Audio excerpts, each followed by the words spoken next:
Tu veux que je te raconte l'histoire des cartes Pokémon qui valaient plus que de l'or ? Ok, mais par contre, moi, je ne raconte mes histoires qu'aux enfants qui se lavent les dents. Donc attrape ta brosse à dents, ton dentifrice et tu frottes jusqu'à ce que l'histoire soit terminée. 3, 2, 1, 0. Déjà, est-ce que tu collectionnes des cartes Pokémon ? C'est quoi ta carte la plus rare ?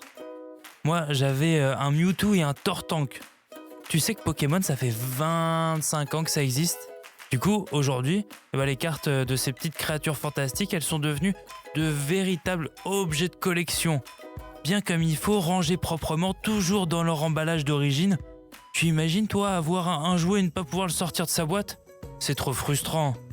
Moi, je connais un enfant, il garde ses cartes Pokémon pour pouvoir les vendre plus tard quand elles auront pris de la valeur. Tu savais que ça pouvait augmenter le prix d'une carte Pokémon ? Plus une carte est rare, plus elle coûte cher. Et ça marche pour beaucoup de choses. Par exemple, les jouets ou les bonbons. Moins il y a de jouets ou de bonbons, donc plus ils sont rares, plus ils coûtent cher. D'ailleurs, est-ce que tu sais pourquoi manger des bonbons, ça donne des caries ? Nous avons des bactéries dans nos bouches qui se nourrissent de sucre. C'est leur repas préféré. Mais elles transforment ce sucre en un mélange acide. Résultat, ça attaque notre émail. Ça attaque le bouclier qui protège nos dents. Une fois le bouclier abîmé, l'acidité, elle troue la dent. C'est ce qu'on appelle une carie. Heureusement que tu te brosses les dents. Ça élimine les bactéries responsables des caries. Allez, on continue de frotter. Bon, et si on revenait à mon histoire de cartes Pokémon qui valent de l'or ? Comme on collectionne des timbres ou des petites voitures, on peut aussi collectionner des cartes Pokémon. Et si ta chambre cachait un trésor ? La semaine dernière, une carte Dracofeu a été vendue plus de 400 000 €. 400 000 €, c'est le prix d'une maison.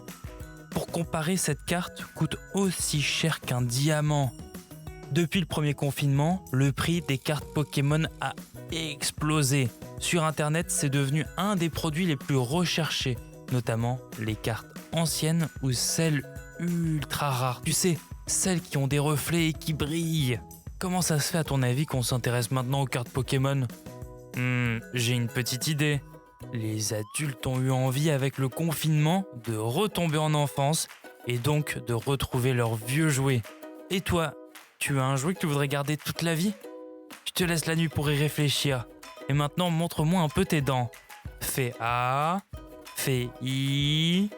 C'est pas mal ça, bien blanche comme il faut. Tant pis pour vous les caries. Allez, maintenant, au lit. Je veux aller me coucher. Retrouvez les épisodes des Dents et Dodo sur le site et l'application BFM TV et sur toutes les plateformes de streaming. Si cet épisode vous a plu, n'hésitez pas à lui donner une note, à vous abonner à la playlist et surtout à en parler autour de vous. C'est un podcast BFM TV.